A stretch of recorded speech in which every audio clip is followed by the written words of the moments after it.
যুক্তরাষ্ট্রের ক্যালিফোর্নিয়ার Los Angeles শহর বর্তমানে ভয়াবহ দাবানলের কবলে পড়েছে। অগ্নিকাণ্ডে শহরের বিস্তীর্ণ এলাকা ভস্মীভূত হয়ে যাচ্ছে। আকাশ জুড়ে কালো ধোঁয়ার আস্তরণ, চারিদিকে সাইরেনের বিকট শব্দ এবং আতঙ্কিত মানুষের ছোটাছুটির দৃশ্য পুরো এলাকা জুড়ে এক হৃদয় বিদারক চিত্র তৈরি করেছে। হাজার হাজার মানুষ তাদের ঘরবাড়ি ছেড়ে অজানা গন্তব্যে পাড়ি দিচ্ছে। ফায়ার সার্ভিসের শত শত কর্মী হেলিকপ্টার এবং আধুনিক প্রযুক্তি ব্যবহার করেও আগুন নিয়ন্ত্রণে আনা সম্ভব হচ্ছে না। শহরের পরিস্থিতি ক্রমেই নিয়ন্ত্রণের বাইরে চলে যাচ্ছে।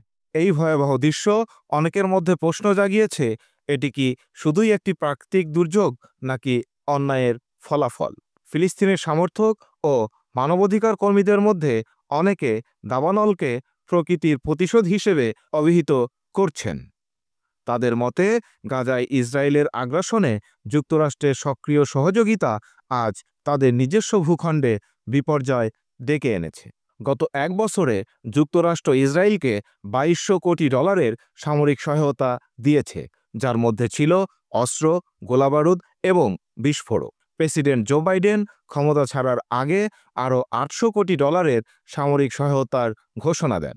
এসব অস্ত্র গাজার নিরীহ মানুষের উপর ব্যবহৃত হয়েছে বলে অভিযোগ উঠেছে। ফিলিস্তিনের সমর্থকদের মতে, গাজার মানুষের আর্তনাদ আকাশে পৌঁছে গেছে, আর সেই প্রতিধ্বনি এখন যুক্তরাষ্ট্রের ধ্বংস ডেকে আনছে।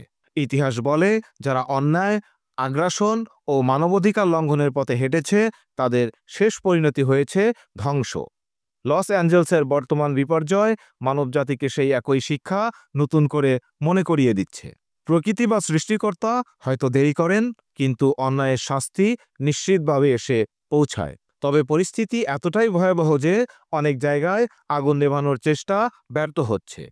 আবহাওয়ার প্রতিকূল পরিস্থিতি ও শুকনো বাতাস আগুনের বিস্তারকে আরও ত্বরান্বিত করছে। বিশেষজ্ঞরা সতর্ক করেছেন যে এই দাবানল যুক্তরাষ্ট্রের জন্য বড় একটি অর্থনৈতিক ও পরিবেশগত ক্ষতির কারণ হতে পারে। লস অ্যাঞ্জেলসের এই ঘটনা আমাদের স্মরণ করিয়ে দেয় যে প্রাকৃতিক বিপর্যয় এবং মানবজাতির কর্মের মধ্যে গভীর সম্পর্ক রয়েছে। এই বিপর্যয় কি কেবলই একটি দুর্ঘটনা নাকি একটি বড় শিক্ষা, তা সময়ই বলে দেবে।